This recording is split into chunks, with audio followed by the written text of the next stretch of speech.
सत्यनारायणं देवं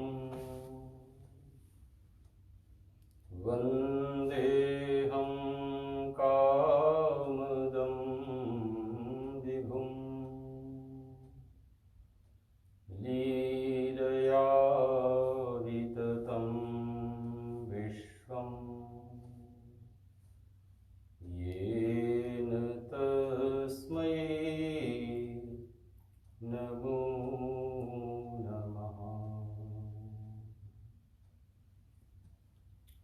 नवाम्भोजनेत्रं रमाकेलिपात्रं चतुर्बाहुचामीकरं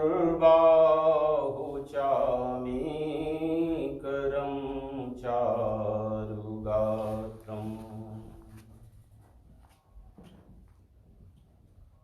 रिपुधूमकेतुं हितौ पुण्यहेतुं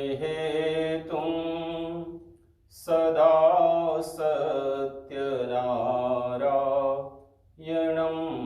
नौमि नित्यम्। नारायणाय विद्महे वासुदेवाय धीमहि तन्नो विष्णुः प्रचोदयात्। ॐ नमो भगवते वासुदेवाय। उपस्थित सभी समाज, श्री सत्यनारायण व्रत कथा बुद्ध पूर्णिमा के समारोह के अवसर पर आयोजित कर रहे हैं। सनातन धर्म में अलग अलग कथानक अलग अलग गुण विशेष के ऊपर, तत्व विशेष के ऊपर वर्णित किए गए हैं। कथा बड़ी सरल होती है और वो हृदय के साथ में जुड़ी हुई होती है। कथा को समझने के लिए केवल एक चीज की जरूरत है और वो है सरलता। जब हम कथा को बुद्धि से सुनने लग जाते हैं तो वो कथा अपने लिए नीरस प्रतीत होने लग जाती है। जब हम हृदय से सुनने लग जाते हैं तो वो कथा सरल होने लग जाती है। सत्य जीवन में किस तरह से भरा हुआ है, या यूं कहें कि सत्य को जीवन से कैसे जोड़ा जाए, इसकी जो मीमांसा है, इसका जो भाष्य है, इसकी जो प्रक्रिया है, उसका नाम सत्यनारायण व्रत कथा है। इसके 5 अध्याय हैं। पहले अध्याय में विधि है और दूसरे अध्याय से लेकर के 5वें अध्याय तक 5 एग्जाम्पल्स अलग अलग स्तर के लोगों के हिसाब से निर्धारित किए गए हैं। शतानंद का उदाहरण होगा, लकड़ी बेचने वाले का उदाहरण होगा, उल्कामुख नाम के राजा का उदाहरण होगा, साधु व्यापारी का उदाहरण होगा और तुंगध्वज नाम के महाराज का उदाहरण होगा। धर्म बड़ा प्रतीक में, बड़ा रहस्य में बात करता है। इन सभी के अलग अलग अर्थ हैं, अलग अलग आध्यात्मिक अर्थ हैं। आप लोगों ने सुना होगा कि शब्दानाम अनेकार्थाः। जो शब्द है उसका कोई एक अर्थ नहीं होता है। डिक्शनरी में हम देखने के लिए जाएंगे, शब्द का अलग अर्थ अपने को दिखाई देगा। उसी का अन्वयार्थ देखेंगे अलग दिखाई देगा, उसी का भावार्थ देखेंगे उस अलग दिखाई देगा, उसी का तत्वार्थ अलग होगा, शब्दार्थ अलग होगा। शब्दों के अलग अलग अर्थ होते हैं। निर्भर करता है कि हम कहां से सुन रहे हैं, कहां से उस तत्व को समझ रहे हैं। जो अनुभव होता है ना किसी शास्त्र का, वो इन सारे के सारे शब्दों को पार कर जाता है। अनुभव सभी अर्थों को निरर्थक कर देता है, और जो आपका आनुभविक अर्थ होता है वो प्रधान अर्थ जीवन में बन जाता है। इस कथा की रचना करने वाले भगवान वेदव्यास हैं। सत्यनारायण व्रत कथा स्कंद पुराण के रेवा खंड में कही गई है।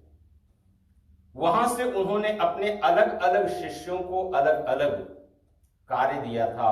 उसमें सूत जी को, जिनका नाम था रोमहर्षण, उनको काम दिया था कि तुम पुराणों का प्रचार प्रसार करो, पुराणों की कथाओं का प्रचार प्रसार करो। तो सूत जी का काम था कि वो पुराण की कथाओं को प्रचार प्रसार करें। उसी प्रचार प्रसार के क्रम में सूत जी जब नैमिषारण्य में आते हैं तो 88,000 ऋषियों के बीच में इस कथानक का संबंध हुआ। पहला अध्याय इस कथा की भूमिका है, प्रीफेस है। ये समझ में आ जाता है तो आगे के सिद्धांत, आगे की थ्योरी अपने को आसानी से समझ में आ जाएगी। इस कथा के ऊपर आप दिनों तक चर्चा कर सकते हैं। आप लोग बताइएगा कि अगर इस पे इच्छा हो तो हम लोग क्रमशः इसके ऊपर आगे चर्चा का कार्यक्रम बना सकते हैं। तो एकदा नैमिषारण्ये ऋषयः सौनकादयः प्रपक्षुः मुनयः सर्वे सूतम पौराणिकम। नैमिषारण्य नाम के तीर्थ में 88,000 ऋषियों ने पुराणों के जानकार सूत जी से प्रश्न किया। नैमिषारण्य को तीर्थ कहा गया है। तीर्थ का आध्यात्मिक अर्थ होता है कि मन को एकाग्र करने वाला स्थान, मन को पवित्र करने वाला स्थान। शंकराचार्य जी क्या कहते हैं कि तीर्थम परम किम स्वमनो विशुद्धम। मन की शुद्धि, मन की पवित्रता, ये तीर्थ है। और सत्य को समझने के लिए, सत्य से जुड़ने के लिए, सत्य को मिलाने के लिए ये पवित्रता जीवन में बहुत जरूरी है। अगर मन की पवित्रता नहीं हुई तो सत्य अपने को कुछ का कुछ समझ में आएगा। तो पहला आधार है तीर्थ, सत्य को समझने के लिए। तीर्थ माने मन की पवित्रता, मन की शुद्धि। यदि मन शुद्ध हो जाएगा तो क्या होगा? कहा कि हमारा जीवन, यही मन ऋषि बनने लग जाएगा। ऋषि माने ऋषंति आत्मानम जानन्ति, जो अपने आप को जानने का प्रयास करने लग जाएगा। अपने आप को जानने का अर्थ है कि हु एम आई, इस प्रश्न का उत्तर ढूंढने लग जाएगा कि मैं हूं कौन। इसलिए जितने भी ऋषि हैं, अगर आज के समय में अपने जीवन को देखा जाए, हम बाहर की सारी कोरोना को जितना हम जानते हैं उतना हम अपने आप को नहीं जानते हैं। तो ऋषंति अपने आप को जो जानने का प्रयास करता है, उस मनीषा का, उस बुद्धि का नाम होता है ऋषि। तो पवित्रता करती क्या है? पवित्रता इस बात के लिए परेशान नहीं रहती कि मैं इसको जान लूं, उसको जान लूं, उसको जान लूं, उसको जान लूं। पवित्रता इस बात के लिए परेशान रहती है कि मैं कौन हूं, हम अपने आप को कितना जानते हैं। स्वयं को जानने की जो यात्रा है उसका प्रारंभ पवित्रता के साथ में होता है। तो तीर्थ का अर्थ है पवित्रता और ऋषि का अर्थ है अपने आप को जानने के लिए प्रयास करना। तो जो व्यक्ति अपने आप को जानने का प्रयास कर रहा होगा उसके प्रश्न कैसे होंगे? ऋषियों ने प्रश्न किया कि व्रतेन तपसा किं वा प्राप्यते वांछितम फलम। व्रत से या तप से, कौन सा ऐसा व्रत है या कौन सा ऐसा तप है जिससे कि ये मन शांत हो जाए या इस मन को जो इसकी इच्छा है वो पूरी हो जाए। व्रत का अर्थ होता है नियम, रूल्स एंड रेगुलेशन, इंटरनल, और तप का अर्थ होता है एक्सटर्नल रूल्स एंड रेगुलेशंस। तो इस कथा में कहा गया कि जो बाहर का जो तप है, जो एक्सटर्नल है, वो उतना अपने जीवन को प्रभावित नहीं करता है, लेकिन जो इंटरनल रूल्स एंड रेगुलेशंस हैं, जो इंटरनल आपका अपना बनाया हुआ सिद्धांत है, वो जीवन को ज्यादा प्रभावित करता है। इसलिए सत्यनारायण तप कथा नहीं कही गई, बल्कि सत्यनारायण व्रत कथा कही गई कि जो सत्य है वो इटर्नल है और इंटरनल इंपैक्ट देता है, एक्सटर्नल चीजों के साथ में सत्य नहीं आता है। तो उन्होंने ये पूछा कि जीवन में शांति, जीवन में मन की अभिलाषा के दो रास्ते हैं, या तो हम तप के द्वारा पूरा कर सकते हैं या हम व्रत के द्वारा पूरा कर सकते हैं। तो व्रत के द्वारा जिन लोगों ने अपने मन को संतुष्टि प्रदान की, उनकी बायोग्राफी जो है वो सत्यनारायण व्रत कथा है। सूत जी ने कहा कि जो प्रश्न आप हमसे पूछ रहे हो, यही प्रश्न नारद जी ने भगवान विष्णु से पूछा था। नारद का अर्थ होता है भेद ज्ञान। दो तरीके की जानकारी होती है, दो तरह से ज्ञान होता है। एक होता है भेद ज्ञान और एक होता है अभेद ज्ञान। अपने यहां उपनिषद में दो तरह से कहा गया कि विद्या और अविद्या। अविद्या माने भेद ज्ञान, इसको थोड़ा जान लिया, इसको थोड़ा जान लिया, इसको जान लिया, इसको जान लिया, टुकड़े टुकड़े में जो जानकारी लेनी है उसका नाम है भेद ज्ञान, और होल सोल में जो जानकारी लेनी है उसका नाम है विद्या। लिबरेशन के लिए, मोक्ष के लिए, सत्य के साथ में एक मिल जाने के लिए अपने को विद्या की आवश्यकता होती है। सुख के लिए, व्यवहार के लिए अपने को भेद ज्ञान की आवश्यकता होती है। तो जो नारद का जो अर्थ है, नार माने ज्ञान, ज्ञानम द्यति खंडयत इति नारदा, जो ज्ञान को टुकड़े कर दे। कभी ये देखा कि ज्ञान जीवन में जोड़ता है कि तोड़ता है? कई बार ये प्रश्न आप लोगों से पूछ चुके हैं। ज्ञान जीवन में जोड़ता है या तोड़ता है? ज्यादातर जो अपने को उत्तर मिलेगा कि ज्ञान जीवन में तोड़ता है, जोड़ता नहीं। किसी भी चीज की न्यूट्रिशियंस वैल्यू अपने को पता करनी हो तो उसके अलग अलग पीसेस अपने को करने हो। इसीलिए नारद जी को देखा, कहीं इसकी चुगली उससे करते हैं, कहीं उसकी लड़ाई उसके साथ करवाते हैं, उसकी स्थिति उसके साथ में करवाते हैं।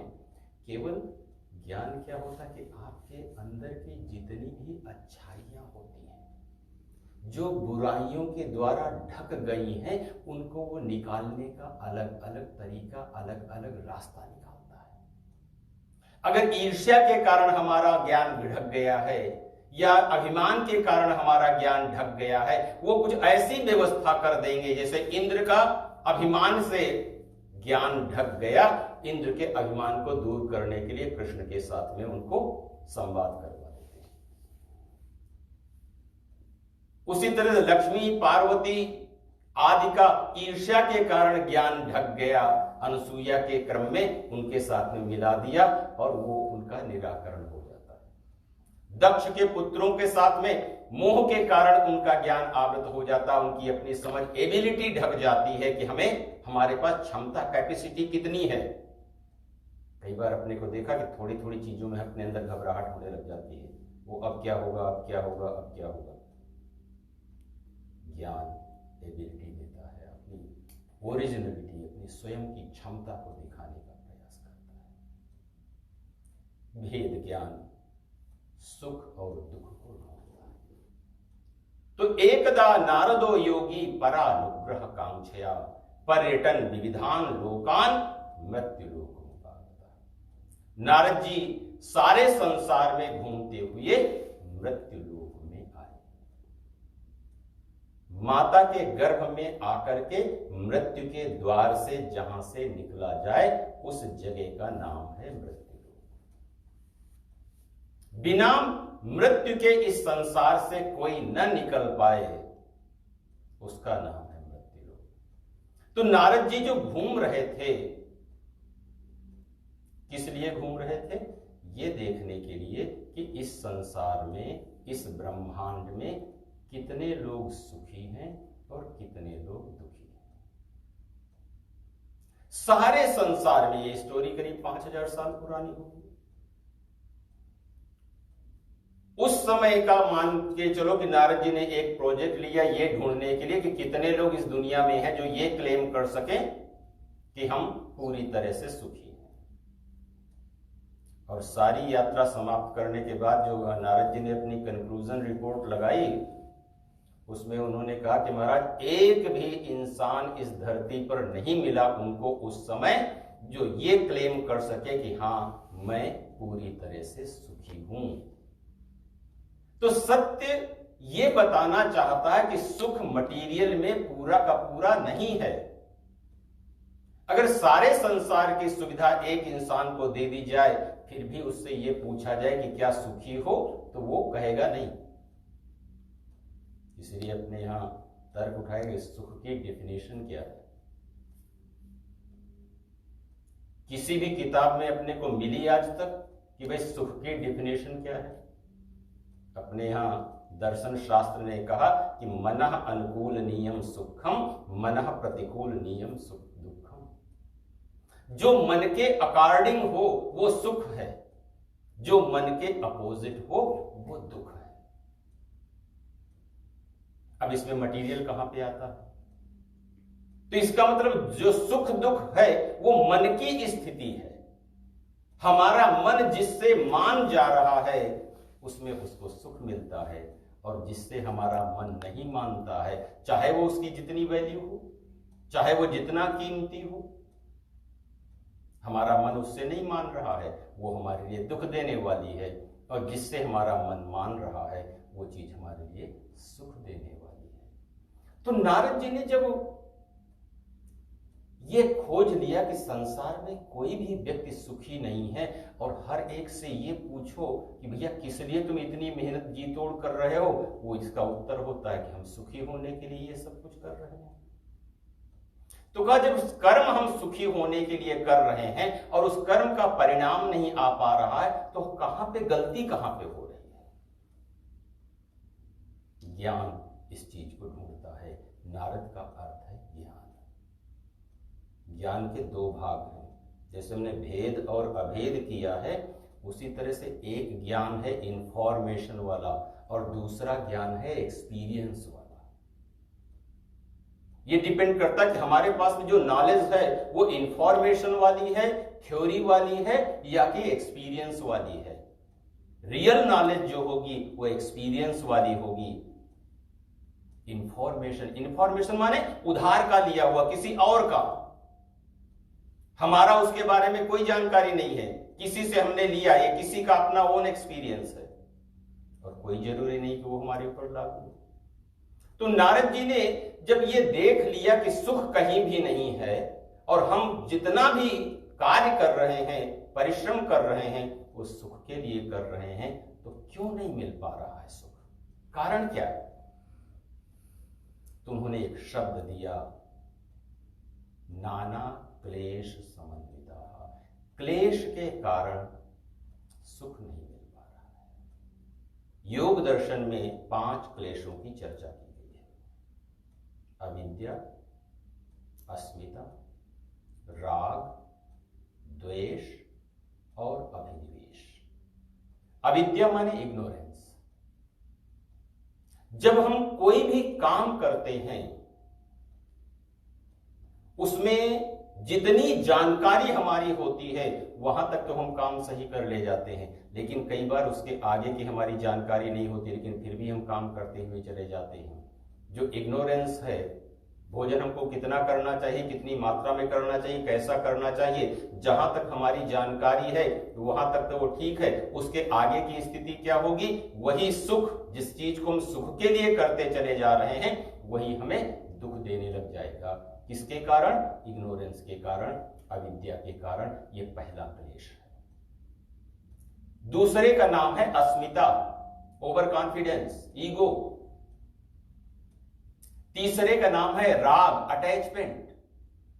जितनी भी चीजें हैं, जितनी भी वस्तुएं हैं, सभी में अच्छाई भी है और बुराई भी है, लेकिन जिससे हम अटैच्ड हो जाते हैं ना, जिससे हमारा राग हो जाता है, उसमें अपने को केवल अच्छाई अच्छाई ही दिखाई देती है, हम बुराई हमारे लिए ढक जाती है, लेकिन होती वो भी वहां पे है। तो राग के कारण भी हमारा सुख दुख में बदल जाता है। द्वेष, जब हम किसी चीज को हेट करने लग जाते हैं, उसकी अच्छाइयां बिल्कुल भूल जाते हैं, उससे भी हमारा सुख दुख में बदल जाता है। अभिनिवेश माने मृत्यु का डर जब निकल जाए, या मनमाने तरीके से काम करने लग जाएं, या जब परमात्मा को जीवन में कोई जगह न दें, सत्य को जीवन में कोई जगह न दें, उसका नाम होता है अभिनिवेश। इन 5 कारणों से, इन 5 क्लेशों से, क्लेश माने जो अपने हृदय को गीला कर दे, जो अपने हृदय में कुछ हलचल मचा दे, उसका नाम है क्लेश, क्लिंदिनते।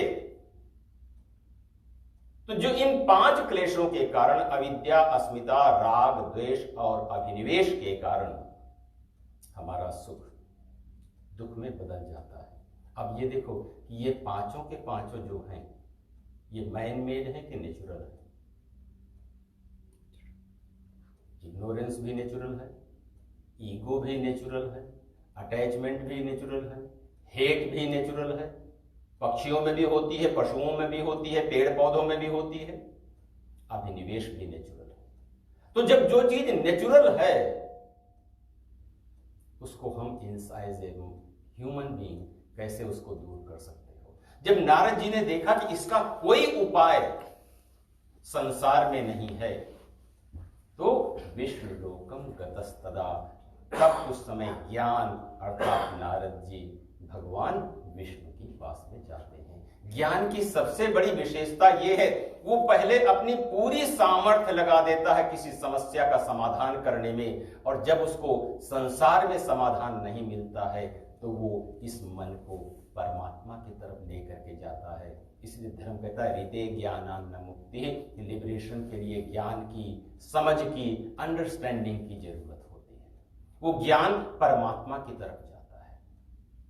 तो नारद जी भगवान विष्णु के पास में जाते हैं और संसार की स्थिति को बता देते हैं कि क्लेश के कारण मानव कर्म से जितना सुख मिलना चाहिए उतना सुख नहीं ले पाता है।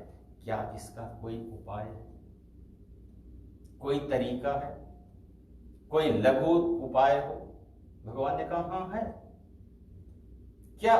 कहा कि सत्य, सत्य नारायण सैकम व्रतम सम्यक अभीप्सितम।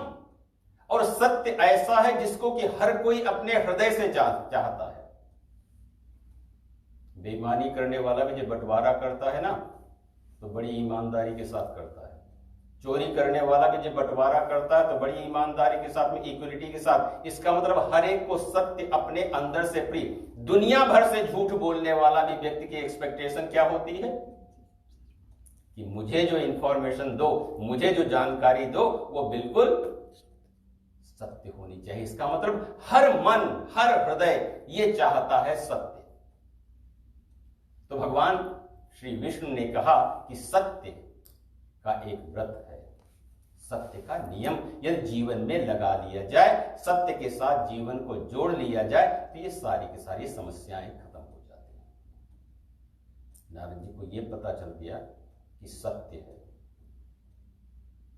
अगर इसकी और व्याख्या की जाए तो लंबा खींचेगा, लेकिन करें। सत्य माने जो हमेशा रहने वाला है, जो तीनों कालों में निरंतर रहने वाला हो, उसका नाम है सत्य। अगर एग्जाम्पल लिया जाए, जैसे ये कपड़ा है, इसमें सत्य क्या है? धागा सत्य है, कॉटन सत्य है, या कपड़ा सत्य है, या मिट्टी सत्य है? तो सत्य वो होता है जिसको कि आप किसी भी तरीके से, किसी भी उपाय से, किसी भी काल में मिटा न सको, उसका नाम होता है सत्य। क्या इस कपड़े को किसी भी तरीके से हम मिटा सकते हैं?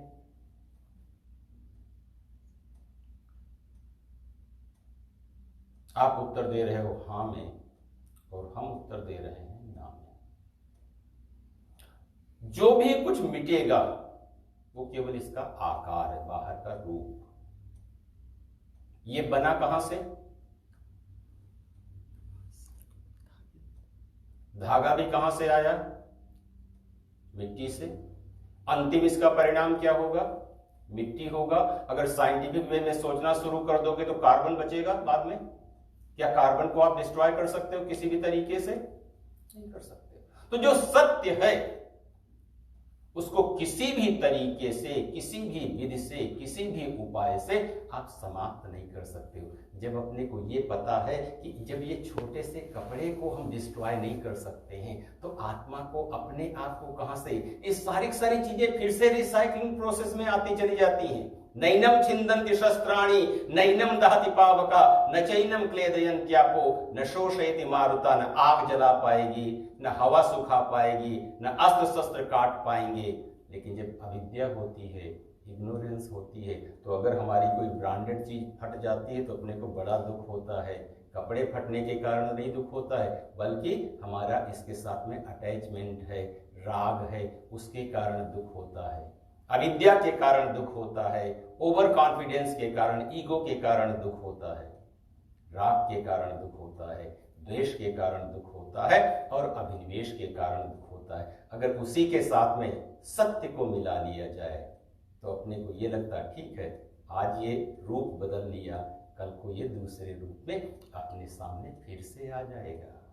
गीता में यही तो कहा भगवान श्री कृष्ण ने, तुम जिनको भी देख रहे हो ये केवल रूप बदल जाएगा, ना ये पहले भी ऐसा नहीं था कि ये नहीं थे, और बाद में भी ऐसा नहीं होगा कि ये नहीं होंगे, हमेशा ही रहेंगे। केवल हमारे देखने का, हम ये कह रहे हैं कि वो केवल हमारी अटैचमेंट इनके साथ में है, इसलिए हम ऐसा सोच रहे हैं।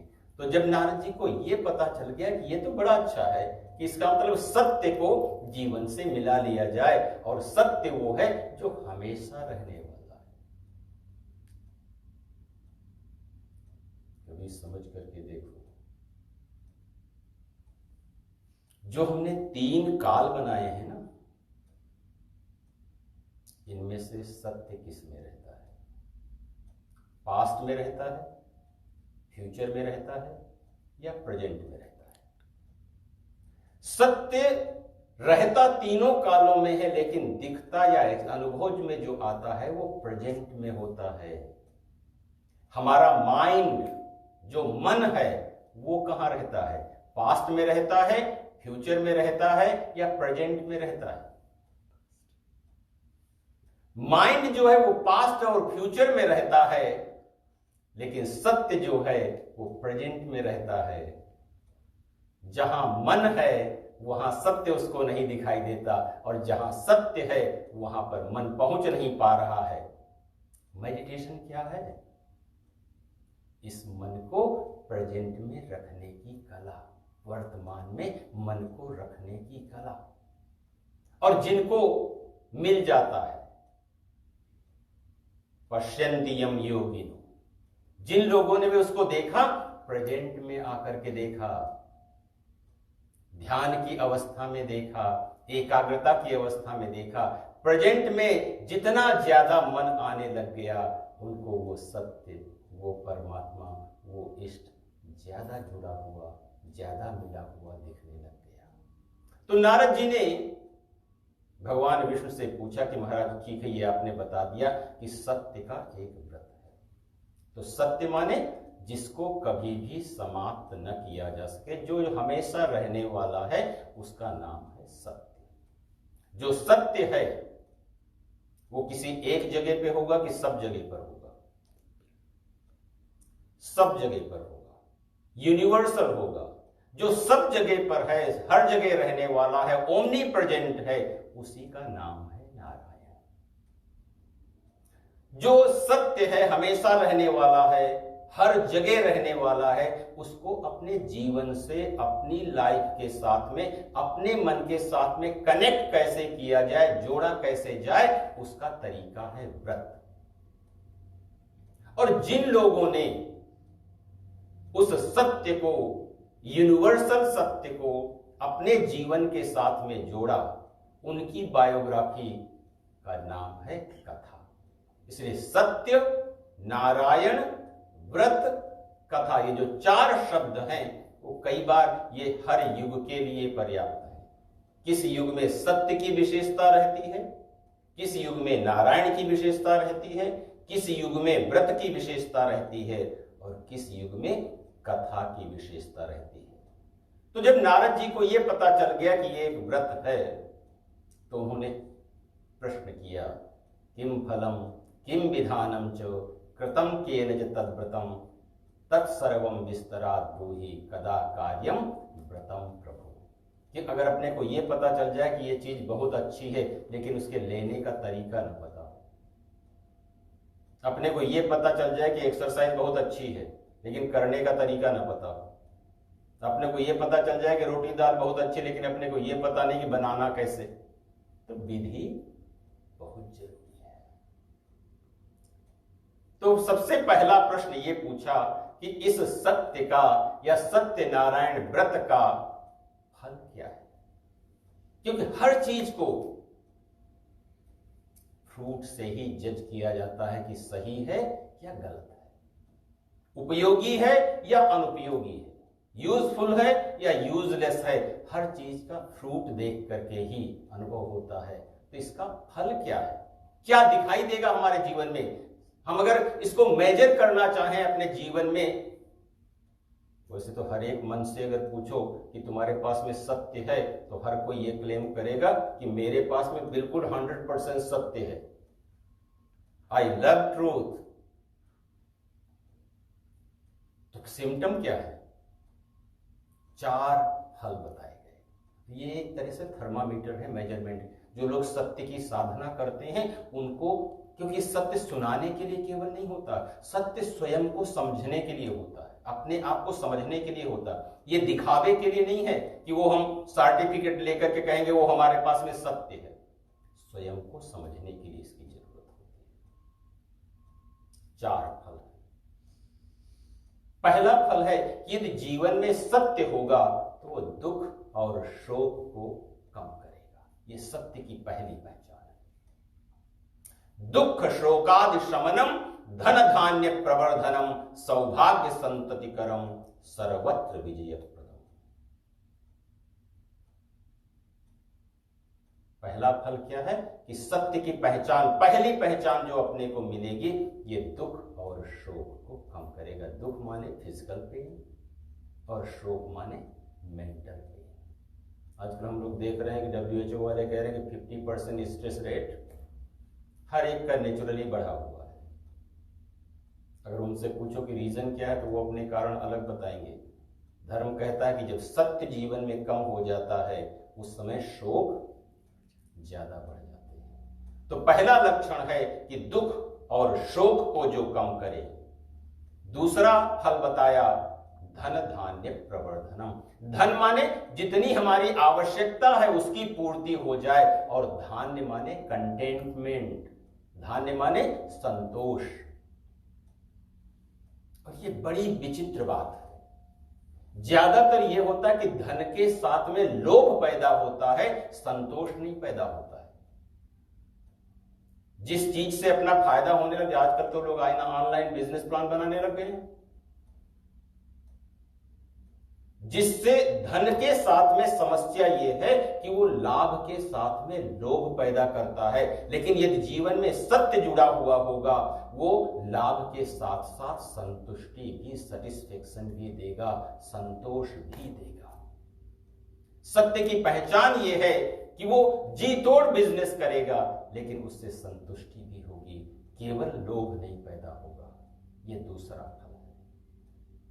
तीसरा फल बताया सौभाग्य संततिकरम। सौभाग्य माने समय का सदुपयोग। आजकल तो हम भूल ही गए हैं कि अपने टाइम को यूटिलाइज कैसे करें।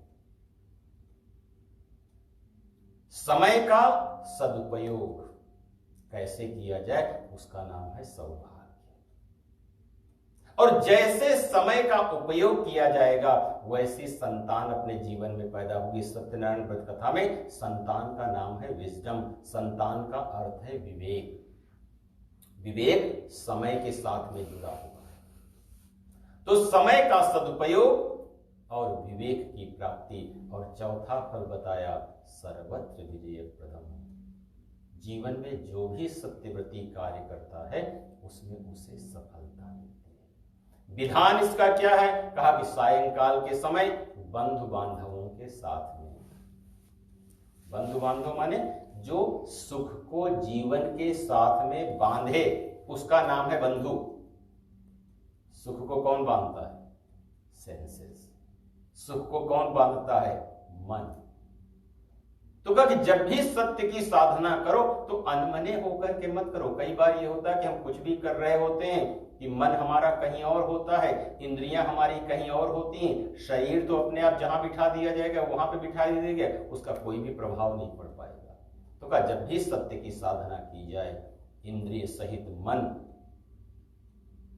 वहां पर उपस्थित हो। सायंकाल के समय करें जो कि इग्नोरेंस का समय बताया गया, जिस समय सेंसेस विड्रॉल मोड में होती हैं, उस समय इस सत्य की साधना को किया जाए। कहा एवं कृते मनुष्याणाम वांछा सिद्धिर भवेत् ध्रुवम्। इस प्रकार करने से, सत्य का व्रत करने से, जीवन में सत्य को अप्लाई करने से हमारा मन वांछाओं से, इच्छाओं के जाल से मुक्त हो जाता है। दूसरे अध्याय में एग्जाम्पल्स दिए गए। पहला एग्जाम्पल है शतानंद का। शतानंद नाम के ब्राह्मण हैं, काशी नाम की नगरी में रहते हैं, भूख और प्यास से व्याकुल हैं, निरंतर भिक्षा के लिए घूमते रहते हैं।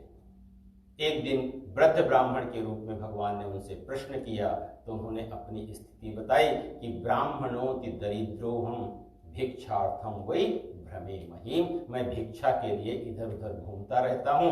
अगर हमारे इस दुख को दूर करने का कोई उपाय आप जानते हो तो जरूर बताएं। सत्य का पहला दर्शन यदि जीवन में कहीं होता है तो वो शतानंद के रूप में होता है। शतानंद माने सैकड़ों आनंद हैं जिसके पास, उसका नाम है शतानंद। और विचित्रता ये देखो कि जिसके पास में सैकड़ों आनंद हैं वो छोटे छोटे सुख के लिए एक दूसरे से भीख मांग रहा है। शतानंद माने हमारी अपनी आत्मा। सोच करके देखना कि हमें जितने भी जीवन के सुख मिल रहे हैं वो बिकॉज ऑफ आत्मा या because of material, because of soul या बिकॉज ऑफ मटीरियल। वस्तु के कारण हमें सुख मिल रहा है या आत्मा के कारण सुख मिल रहा है। और जब भी डीप एनालाइज करोगे तो अपने को यह पता चलेगा कि आत्मा के कारण हर सुख हमको मिल रहा है, वस्तु के कारण हर सुख अपने को नहीं मिल रहा है। जब शरीर से आत्मा निकल जाती है तो इस शरीर को चाहे लकड़ी के उस पे रखो, चाहे जलती तपती आग में रखो। कभी कोई कंप्लेंट किया? अरे वो तो बड़ी दूर की बात है। अगर नाक में साइनस हो जाए तो और अच्छा सा परफ्यूम लगाओ, क्या होगा? तो जितना भी सुख है वो आत्मा के कारण है। जब हम अपनी एबिलिटी, अपनी योग्यता को भूल जाते हैं, दूसरी चीज के ऊपर बहुत ज्यादा फोकस करने लग जाते हैं, तो हमारे विचार, हमारा चिंतन, हमारा सोच बदलने लग जाता है, चिंतन बदलने लग जाता है। और इससे क्या होता है कि हम जैसा सोचने लग जाते हैं ना वैसे ही बन जाते हैं। वो इससे डरने लग गए, उससे डरने लग गए, उससे डरने लग गए, उससे धीरे धीरे ये सब चीजें क्या करती हैं? संकुचित करती चली जाती हैं, हमारे मन को प्रेशराइज करती चली जाती हैं। और मन को जितना प्रेशर आप देते चले जाते हो, मन धीरे धीरे ड्राई आउट होने लग जाता है, सिकुड़ने लग जाता है। इसलिए जब शतानंद को वृद्ध ब्राह्मण ने बताया कि सत्य की साधना करो, कि सत्य यदि हमारे विचार में आने लग जाता है ना तो उसमें बड़ा बल आ जाता है, बहुत संबल आ जाता है। और सत्य पहला जो दर्शन जीवन में होगा वो विचारों के माध्यम से होगा। तो सतानंद ने क्या किया, अपने विचार में, सोच में सत्य को मिला लिया। विचार चिंतन के माध्यम से बभूव स द्विज श्रेष्ठ व्रतमस्य प्रभावता, इस व्रत के माध्यम से उन्होंने जीवन में श्रेष्ठता प्राप्त कर ली। एक दिन जब वो सत्य की साधना कर रहे थे, लकड़ी बेचने वाला आया। लकड़ियां जो हैं वो शास्त्रों में डिजायर्स कही गई, कामनाएं कही गई। उसके सिर के ऊपर लकड़ियों का बहुत बड़ा बोझ है और वो भूखा है और प्यासा है। जिसके सिर के ऊपर, जिस मन के सिर के ऊपर बंडल्स ऑफ डिजायर होंगे, सब कुछ होते हुए भी जीवन में हमारा मन उतना ही भूखा होगा और उतना ही प्यासा होगा। भूख का अर्थ पता है? भूख माने, भू माने धरती और खा माने आकाश। धरती से लेकर के आकाश तक जो कुछ भी मिले सब कुछ खाने की इच्छा का नाम है भूख। ये बड़ी लंबी होती है, सब कुछ खा जाती है लेकिन फिर भी शांत नहीं होती है। प्यास तृष्णा है। तो जो कामनाओं का बोझ अपने सिर के ऊपर रखा हुआ है, जिसके कारण जीवन में भूख है, और ये भूख ही हमें हर जगह दौड़ाती रहती है, समय पर किसी भी स्थिति को निपटाने नहीं देती है। तो उस लकड़ी बेचने वाले ने क्या किया, अपनी हर डिजायर के साथ में सत्य की मैचिंग की, हर इच्छा के साथ में सत्य को मिलाया। जिसके साथ में सत्य मिल रहा था उसको तो रखा, उस लकड़ी को तो रखा, और बाकी को उसने जाकर के बेच दिया।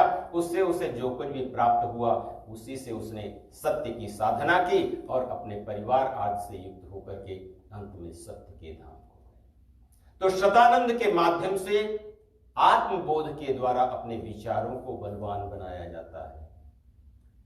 लकड़ी बेचने वाली स्थिति में आकर के कामनाओं में सत्य को मिला करके मन को बलवान बनाया जाता है। इच्छाओं को, विल पावर को इंप्रूव किया जाता है। कई बार ये देखता हम जो चाहते हैं वो हम क्यों नहीं कर पा रहे हैं, क्योंकि विल पावर वीक होती है। और विल पावर मजबूत कैसे होती है, उसको बार बार रिपीटेशन से, बार बार अभ्यास करने के माध्यम से। केवल हम अगर कहते रहेंगे वो हम ये करना चाहते हैं, ये करना चाहते हैं, ये करना चाहते हैं, विल पावर वीक ही रहेगी, डिजायर्स आकर के बीच में मेस करके चली जाएंगी। सत्य को उसके साथ में मिलाना होता है, उनका अभ्यास करना होता है। तो जब एक बार विल पावर मजबूत हो जाती है तो चाहे थोड़ा भी सत्य हो वो उसके साथ में टिक जाता है। तीसरा उदाहरण दिया उल्का मुख। उल्का माने आग हो जिसके मुख में। कहनी थी कथा मुझे कुछ और हम कह रहे हैं कुछ और, दिशा बदल दी है या यूं कहें बदल गई। उल्का माने आग हो जिसके मुख में, उसका नाम है उल्का मुख। ये भी नहीं पता चलेगा हम कितनी धीमे बोल रहे हैं, कितना इनको सुनाई दे रहा है, कितना नहीं सुनाई दे रहा है। तो उल्का मुख संतान प्राप्ति के लिए भद्रशीला नाम की नदी के किनारे सत्य की साधना कर रहे हैं।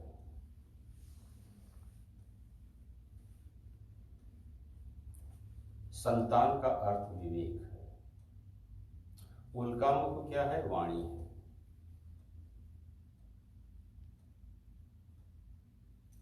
जब हम सत्य को वाणी के स्तर पर लेकर के आते हैं उस समय वो वाणी आग लगाने वाली कई बार बन जाती है। उल्का माने आग। सोचो, किसी अंधे को अंधा कह करके बुलाया जाए, उसको अच्छा लगेगा कि बुरा लगेगा?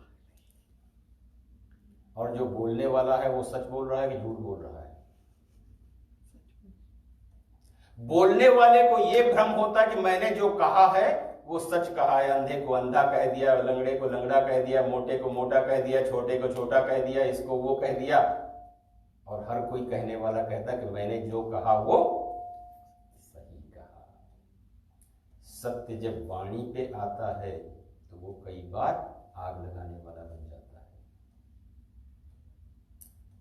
महाभारतकार कहते हैं कि जब सत्य को वाणी के स्तर पे लेकर के आओ तो ये जरूर देखो कि क्या इससे जिसके लिए हम कह रहे हैं उसका हित हो रहा है। सत्यम भूत हितम प्रोक्तम, जिससे प्राणी का भला हो रहा हो उसका नाम सत्य है। अंधे को अंधा कहने से अंधे का कुछ भला हो रहा है क्या? लंगड़े को लंगड़ा कह देने से कोई उसका भला हो रहा है क्या?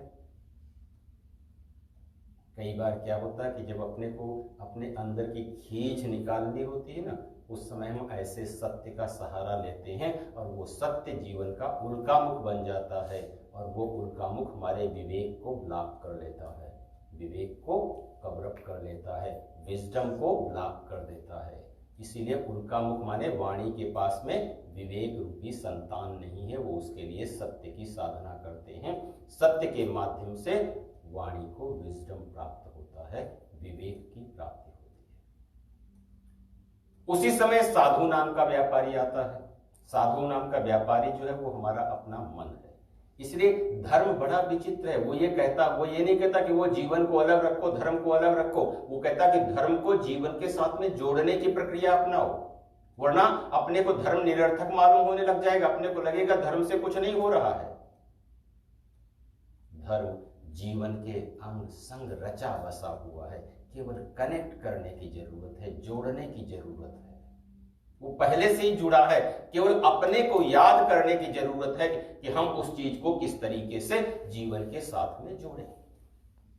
तो उनका मुख जैसे ही जाते हैं, साधना करते हैं, उनके साथ में कौन आ जाता है? साधु नाम का व्यापारी। व्यापारी हमारा अपना मन है।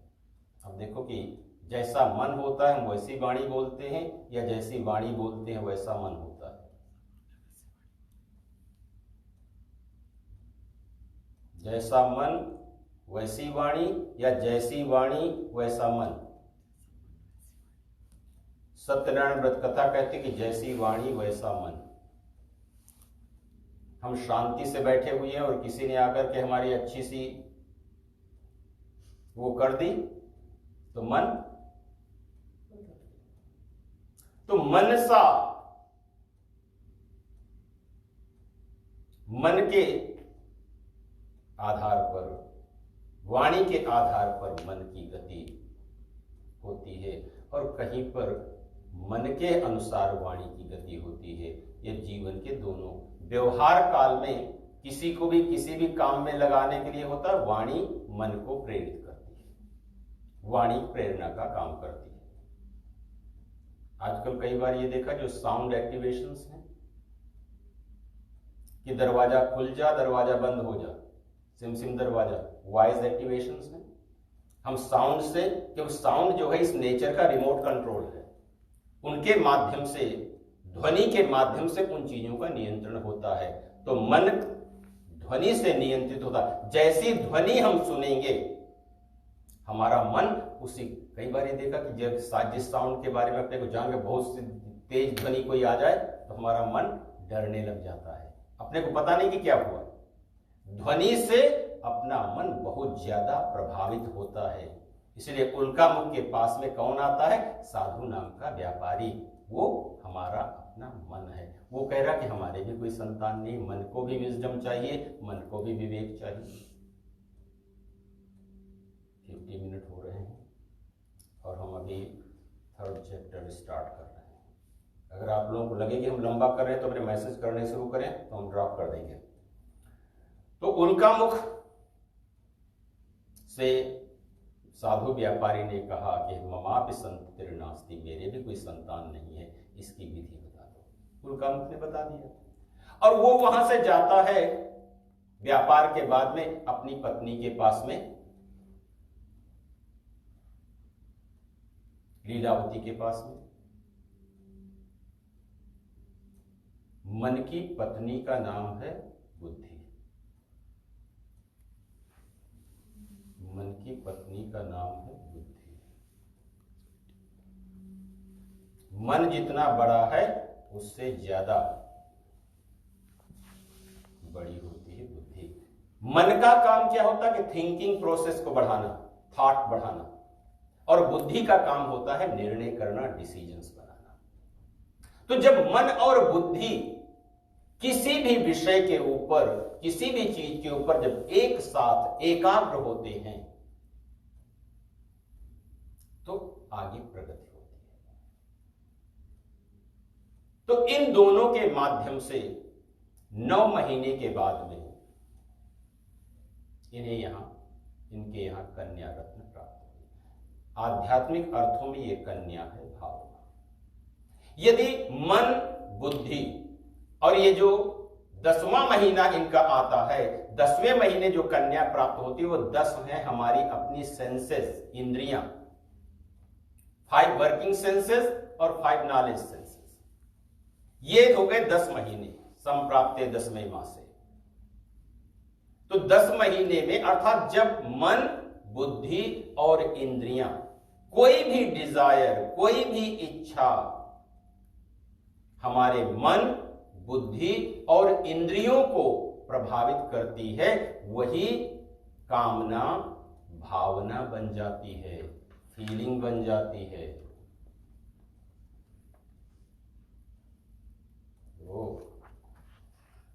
वही भावना, कामना जो है, जो डिजायर थी, जब वो मन, बुद्धि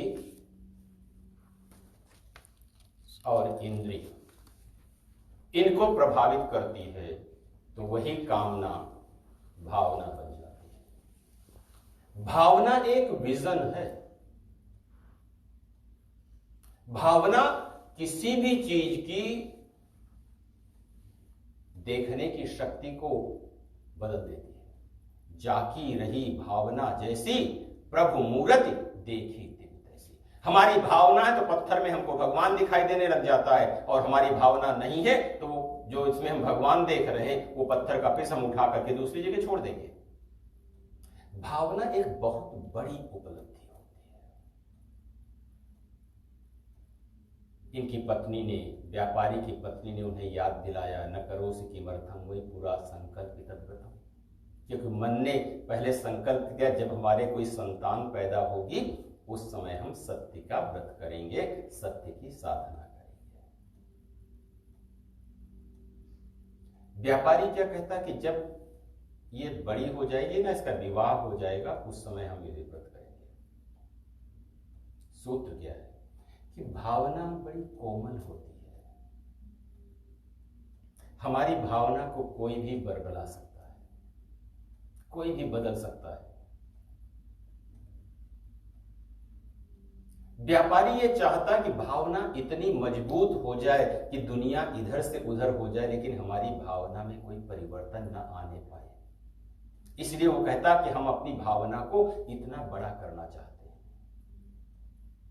धीरे धीरे कन्या बड़ी हो गई, योग्य वर देखा गया और उसे ला करके कलावती का विवाह करा दिया, कन्या का विवाह करा दिया। किसके साथ में? ये जो दामाद है ना, ये विजडम है, ये विवेक है। भावना के माध्यम से विजडम को जीवन में ले लिया जाता है। विजडम क्या है? विवेक क्या है? कि सही और गलत की जानकारी। हमारे लिए हितकारी क्या है और हमारे लिए अहितकारी क्या है, हमारे लिए अच्छा क्या है, हमारे लिए बुरा क्या है, इसकी पूरी समझ का नाम है विवेक, सदसद विवेक। जब सही और गलत की जानकारी, तो ठीक है, विवेक की प्राप्ति ऐसे नहीं हुई, संतान के रूप में नहीं हुई, लेकिन उसने भावना के माध्यम से मन में विवेक आ गया। लेकिन एक समस्या खड़ी हो गई, ततो भाग्यवशात तेन विस्मृतम व्रतम तमम। अपना वो नियम भूल गया, अपनी वो प्रॉमिस भूल गया जो उसने पहले की हुई थी। हम लोग भी तो न्यू ईयर रेजोल्यूशंस बनाते हैं ना बहुत सारे, कितने दिन चलते हैं? बार बार रेजुलेशन नए नए नियम बनाते हैं कि कल से ये करना शुरू करेंगे, परसों से ये करना शुरू करेंगे, उसके बाद में बीच में क्यों ऐसा होता है? कथा ये कहती है कि इच्छा और अवसर, डिजायर्स एंड वोकेशन, ये दोनों एक साथ नहीं चला करते हैं। जब डिजायर अपने मन में होगी उस समय वोकेशन नहीं होगा, अवसर नहीं होगा, और जब अवसर होगा उस समय अपने मन में इच्छा नहीं होगी। वोकेशन बना बनाया अपने को बनाना होता है, डिजायर इटर्नल होती है। जिस दिन भी इच्छा हो उस दिन अवसर को बना लेना चाहिए और उसके माध्यम से उस इच्छा की पूर्ति कर लेनी चाहिए। लेकिन व्यापारी अर्थात मन उस चीज को नहीं कर पाता है और अपने दामाद को लेकर के व्यापार करने लग जाता है। किसके यहाँ व्यापार करने के लिए जाता है? चंद्रकेतु नाम के राजा के यहाँ व्यापार करने के लिए जाता है। चंद्रकेतु माने मटीरियल। अब जब वहां व्यापार करने के लिए जाता है तो चोर सक्रिय हो जाते हैं। कब चोर सक्रिय हो जाते हैं? जब हम अपने मन से अपने आप जो कही हुई बातें होती हैं, प्रॉमिस होती हैं, वो उनको हम फुलफिल नहीं कर पाते हैं। तो इसी मन में क्या पैदा हो जाते हैं? चोर कौन है? काम, क्रोध, लोभ, मोह, मद और मत्सर धर्म में इन 6 को चोर कहा गया है। इनका काम है पीस को चुराना, पीस ऑफ माइंड को चुराना, एंजाइटी के माध्यम से और उसको फ्रस्ट्रेटेड करते रहना और दूसरी अलग अलग विकारों को जीवन में ऐड करते रहना। उस मन में जिस मन में कोई नियम न हो, जो अकॉर्डिंग न चल रहा हो, मनमाने तरीके से चल रहा हो, उसमें ये सब विकार, अलग अलग चीजें। तो इन्होंने किया क्या? राजा की चुराई हुई वस्तु थी, उसको इनके सामान में मिला दी। और जब राजा के सिपाहियों ने आकर के देखा तो उनको दिखाई दिया कि अरे ये तो वहां की चीज है, इनके पास कैसे आ गई? उन्होंने इन्हीं को चोर समझ लिया और इनको बंदी बना लिया। इन्होंने अपनी सफाई में बहुत कुछ कहा, लेकिन सत्य के कारण इनकी बात के ऊपर किसी को भरोसा नहीं हुआ। कि जब खुद हम अपने ओन ट्रूथ को रिस्पेक्ट नहीं कर रहे हैं, जो हमने खुद अपने लिए प्रॉमिस किया, अगर हम उसी की रिस्पेक्ट नहीं कर रहे हैं तो दूसरा हमारी बात के ऊपर कैसे मानेगा? तो चंद्रकेतु ने इन दोनों को बंदी बना दिया। चंद्रकेतु माने मटीरियल। अब ये देखो कि हम मटीरियल को विन करते हैं कि मटीरियल हमको विन करता है।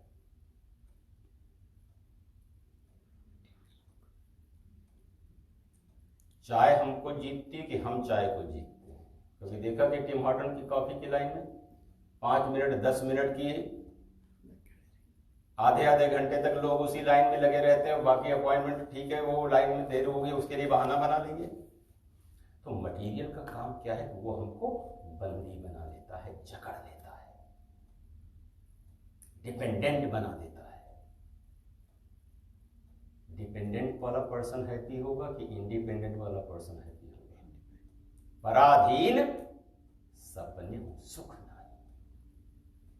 जो वस्तुओं के अधीन हो गया है वो मन सब कुछ होते हुए भी संतुष्ट नहीं हो पाएगा स्वभाव से। और उसी समय क्या होता कि इन्हीं व्यापारियों के परिवार में क्या होता, उनकी भी संपत्ति सारी सारी चली जाती है। मन और विवेक अलग है, वहां कौन कौन है? बुद्धि और भावना। अन्न चिंता परा भूत्वा बभ्राम च ग्रहे ग्रहे। एक दिन उनकी कन्या ने किसी ब्राह्मण के यहाँ सत्य की साधना को देखा, अपनी माँ से आकर के कहा कि हमें भी ये सत्य की साधना करनी चाहिए अपने पतियों के सकुशल वापसी के लिए। तो उन्होंने इस सत्य के व्रत को प्रारंभ किया। ये एक सिम्टम, एक ये अपने को रास्ता दिखाई देता है कि यदि हमारा मन किसी एडिक्शन में फंस जाए तो उसको कैसे निकाला जाए। अगर हमारा मन कहीं किसी विषय में बहुत ज्यादा एडिक्टेड हो गया है तो भावना और बुद्धि के सहारे हम अपने मन को धीरे धीरे वहां से निकाल सकते हैं। जैसे उन्होंने सत्य की साधना प्रारंभ की तो चंद्रकेतु को लगा कि ये चोर नहीं है, व्यापारी हैं, और उनको धीरे धीरे मुक्त कर दिया। जितना भी उनसे लिया वो कई गुना करके उनको वापस कर दिया। लेकिन जाते जाते उसने एक बात बड़ी अच्छी कही कि ये जो जेल में बंद होने पे तुमको दुख मिला है ना, वो हमारे कारण नहीं मिला है, तुम्हारे भाग्य के कारण मिला है, तुम्हारे अपने लक के कारण, तुम्हारे अपनी किस्मत के कारण मिला है, हमारे कारण नहीं मिला। अगर हमको शुगर हो गई है तो इसमें चीनी का दोष है क्या? कोलेस्ट्रॉल हो गया है तो फ्राइड का दोष है क्या? कोई भी मटेरियल दोष लेने के लिए तैयार नहीं है, क्योंकि वो दोषी नहीं है। वो कहता कि दैवात प्राप्तम महद दुखम इदानीम नास्ति वही भयम। जो कुछ भी दुख प्राप्त हुए हैं वो तुम्हारे अपने भाग्य के कारण प्राप्त हुए हैं। अब ये सोचो कि ये किस्मत बनाता कौन है, नीचे वाला कि ऊपर वाला? हम अपनी किस्मत बनाते हैं कि दूसरा कोई बनाता है? हम खुद अपनी किस्मत बनाते हैं। सब हम अपने किस्मत के लिखने वाले हैं। जो आपको लिखना है वैसी कर्म जब तक कर्म रहता है तब तक उसके ऊपर हमारा अधिकार है, लेकिन कर्म जब किस्मत बन जाता है तो उसको मिटाया नहीं जा सकता। इसीलिए कहते हैं कि ज्ञात्वा कर्माणि कुर्वीत। कोई छोटा सा भी काम करो ना तो उसको जान करके करो, समझ करके करो, इसका परिणाम क्या होगा, इससे जीवन में क्या आएगा। ज्ञात्वा कर्माणि कुर्वीत। तो व्यापारी वहां से चलता है अपनी नाव को लेकर के। उसी समय दंडी उनसे प्रश्न करता है, नाव क्या है? ये शरीर है। नावा तार्यम नावी। जन्म से लेकर के मृत्यु तक की जो यात्रा करनी होती है उसका साधन क्या है? शरीर साधन है। ये शरीर ना हो तो अपनी यात्रा पूरी नहीं हो सकती है। इसका सारथी कौन है, इसका ड्राइवर कौन है, व्यापारी कौन है? मन है। और उस मन ने इसमें सामान क्या क्या रखा हुआ, जो भी उसने कर्म किए हैं वो सारे के सारे आइटम्स उसने रखे हुए हैं। कुछ उसके वैल्यूएबल हैं और कुछ नॉन वैल्यूएबल है। तो जब वो यात्रा करते करते यहां से पहुंचता है तो दंडी माने समय, काल, टाइम की इंपॉर्टेंस इस शरीर में कितनी है? बहुत ज्यादा इंपॉर्टेंस है शरीर की, समय की। लेकिन कई बार हमारा मन उस समय को बिल्कुल इंपॉर्टेंस नहीं देता है, अनदेखा कर देता है। दंडी ने प्रश्न क्या किया कि मस्ति तव नव स्थितम, तुम्हारी नाव में क्या है?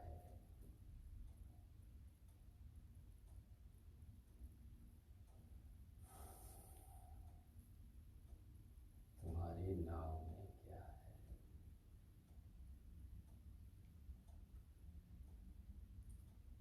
हर मन वही उत्तर देता है जो व्यापारी ने दिया था। अरे ये तो हाड़ मांस का शरीर है, मलमूत्र भरा हुआ है।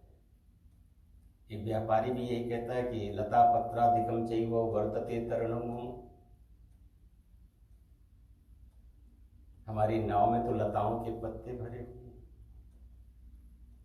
यहां पे आपके लिए कुछ नहीं है, आपको कुछ यहां से मिलने वाला नहीं है।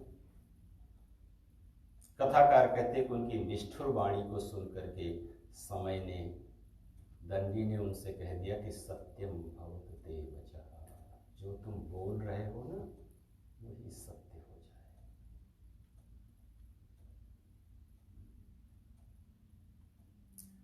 और वहां से दंडी थोड़ी दूर पे जाकर के चले गए। इसलिए धर्म कई बार ये कहता है कि कई बार देखो, जैसे कई कोई कहते हैं सुबह सुबह किसी को गालियां मत दो, किसी को गलत मत बोलो, सायंकाल का शाम का समय हो रहा है किसी को कुछ बुरा मत कहो। अच्छी जगह पर बैठे हुए हो, किसी के लिए कुछ बुरा मत सोचो। कि कई बार ये होता कि जब समय का और वाणी का, इन दोनों का मिलन हो जाता तो वो चीजें सत्य हो जाए। पुराने समय में कहते हैं कि वास्तु पुरुष सुन रहा है, अगर तुमने कुछ गलत बोला कहीं वो कदाचित वैसा ही न हो जाए, वो ये नहीं समझ पाता कि सही है कि गलत है। तो व्यापारी ने जब ये कहा लता पत्रादिकम चैव वर्तौ तरणोम, और दंडी ने कह दिया ठीक है तुम्हारी वाणी सत्य हो जाए, और फिर वो देखता कि अरे हमारी नाव ऊपर उठने लगी, उसमें जो कुछ भी रखा हुआ था वो वैसा ही लताओं के पत्ते घास फूस बन गया।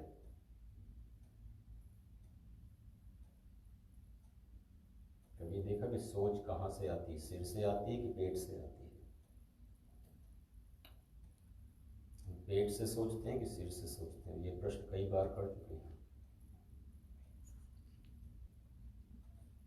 गट फीलिंग, डर कहाँ लगता है, सिर में कि पेट में?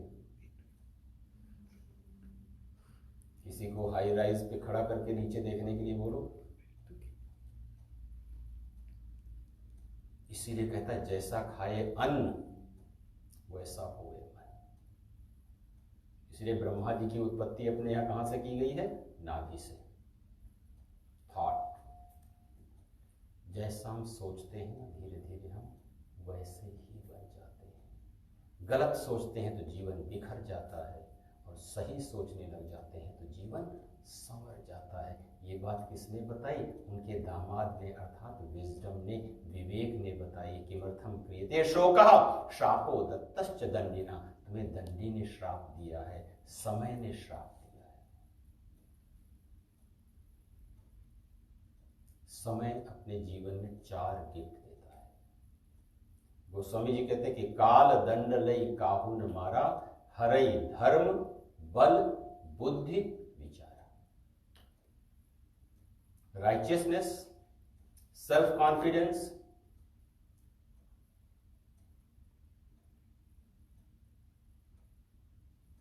Positive intellect and good thoughts.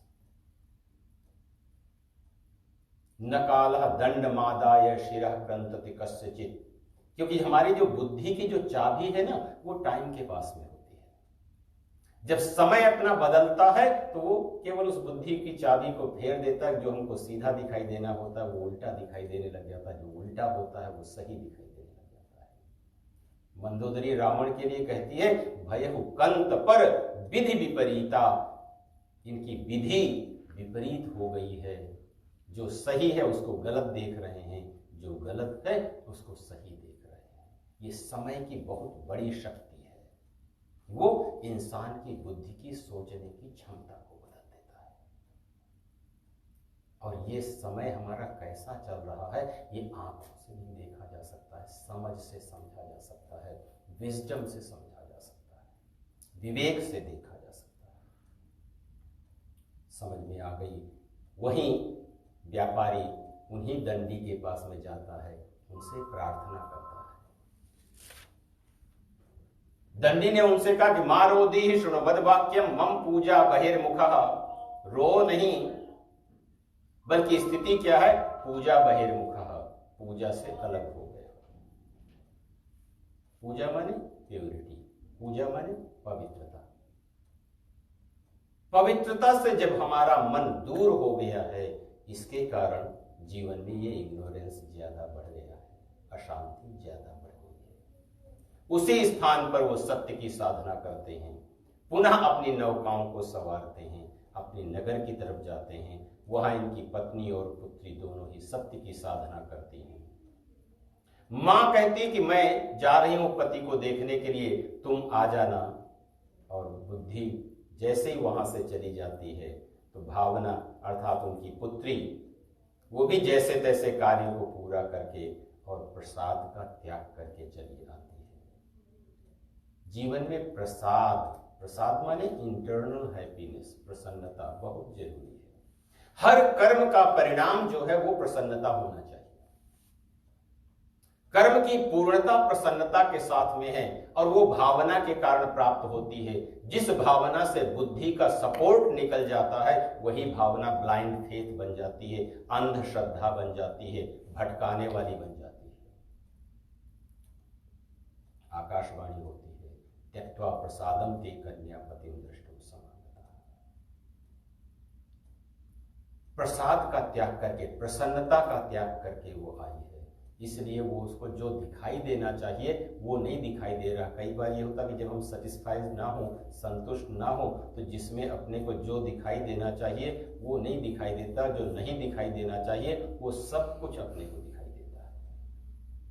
ये वस्तु के कारण नहीं, इसीलिए कई बार देखा कि जो ब्यूटी होती है वो कहते हैं कि दिखने वाले में नहीं बल्कि देखने वाले की आंख में होती है। वो किस दृष्टि से उस चीज को देख रहा है, उसके लिए वही चीज अच्छी है बुरी हो जाती है। भावना ने प्रसन्नता का, प्रसाद का त्याग किया, जिसके कारण उसका पति नहीं दिखाई दिया। आकाशवाणी के कथनानुसार जाकर के उसने विधि को पूरा किया, और ये पूरी प्रक्रिया भगवद गीताकार ने तो कह दिया कि राग द्वेष वियुक्तस्तु विषयान इंद्रियैश्चरन् आत्मवश्यै विधेय आत्मा प्रसाद मधिगच्छति। इस प्रसाद को, इस प्रसन्नता को, इंटरनल हैप्पीनेस को कैसे जीवन में बढ़ाया जाए, कैसे बनाया जाए, इसका पूरा प्रोसीजर बता दिया। उसने विधि को किया, उसी आकाशवाणी के कथना को पालन किया और अपने पिता और पति के साथ में सकुशल भवन में गई। प्रत्येक पूर्णिमा, संक्रांति आदि में सत्य की साधना करते हुए सत्य के धाम को गए।